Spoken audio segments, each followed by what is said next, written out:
আমাদের অপর প্রতিনিধি পার্থপ্রতিম ঘোষও আমাদের সঙ্গে রয়েছেন। পার্থ, একেবারে যে বিষয়টা সামনে আসছে, হাজিরা দিতে বললেই অসুস্থ হয়ে পড়ছেন অনুব্রত মণ্ডল, অন্যদিকে পার্টি অফিসে গিয়ে তিনি দীর্ঘক্ষণ বৈঠকও করছেন।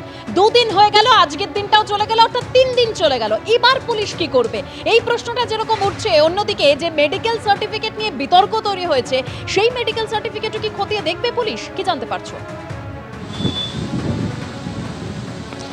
দেখো, কয়েকটা বিষয় তোমাকে বলে রাখবো। সেটা হচ্ছে অনুব্রত মণ্ডলের এই অডিও ক্লিপস কাণ্ডের পরবর্তীকালে যত শুক্রবার থেকে তুমি যদি দেখো, সেক্ষেত্রে দেখতে পেয়েছিলাম একেবারে দৃশ্যত পুলিশের একেবারে অ্যাক্টিভ রোল। একেবারে পুলিশ সুপার তিনি বলে দিলেন যে এফআইআর হয়েছে, এবং তার পরবর্তীকালে কিছুক্ষণের মধ্যেই দেখলাম পুলিশ চলে গেল সোজা অনুব্রত মণ্ডলের হাতে নোটিশ দেওয়া হলেন এবং বললেন যে শনিবার দিনকেই হাজিরা দিতে হবে। সেই হাজিরা অনুব্রত মণ্ডল এড়ালেন। তারপরে কি দেখলাম, একেবারে সাজু সাজু রব এসডিপি অফিসে, সেখানে সকাল 11টার আগেই এসডিপিও চলে আসলে, পুলিশের অন্যান্য আধিকারিকরা চলে এলো এবং 12টা অবধি অপেক্ষা করার পর 12:30টার মধ্যে অনুব্রত মণ্ডলকে দ্বিতীয় নোটিশ দেওয়া হলো, যখন তিনি প্রথম নোটিশ হাজিরা এড়ালেন।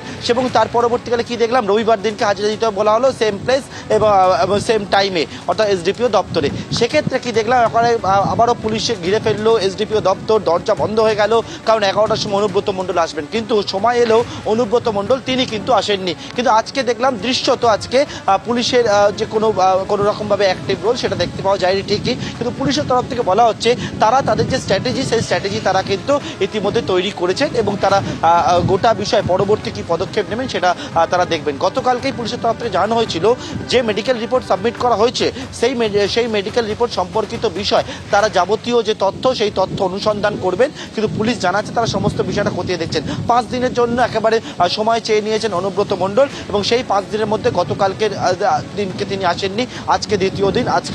আজকে স্বাভাবিকভাবে কোনো নোটিশ পুলিশের তরফ থেকে দেওয়া হয়নি বলে আমরা জানতে পারছি। অর্থাৎ এখন দেখার বিষয় যে পুলিশের তরফ থেকে একটি স্ট্র্যাটেজি নেওয়া হয় কি দৃশ্যত। আজকে বলবো যে গত 3 দিন ধরে পুলিশকে দেখতে পাওয়া গেছিল যে ভূমিকায়, আজকে দৃশ্যত সেটা দেখতে পাওয়া যায়নি। যদিও পুলিশ জানাচ্ছে তারা কিন্তু তাদের যে স্ট্র্যাটেজি, সেই স্ট্র্যাটেজি অনুযায়ী তারা পরবর্তী পদক্ষেপ কী করবেন সেই বিষয়ে ইতিমধ্যেই তারা কাজ শুরু করেছেন।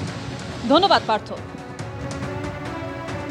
একেবারে এই মেডিকেল সার্টিফিকেট যা ঘিরে মধ্যে বিতর্ক তৈরি হচ্ছে, এবং এখন এটাই দেখার যে পুলিশের পরবর্তী পদক্ষেপ কি হতে চলেছে। আর যে ডিএমওএইচ এর নাম উঠে আসছে তার কাছে আমরা প্রশ্ন করেছিলাম, দেখাবো সেই ছবি।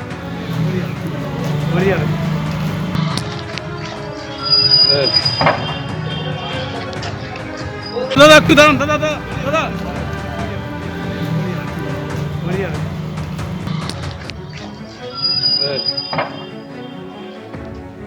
একেবারে দেখালাম সেই ছবি আপনাদের, যে কোনো কিছু না বলেই কিন্তু সেখান থেকে বেরিয়ে গেলেন তিনি।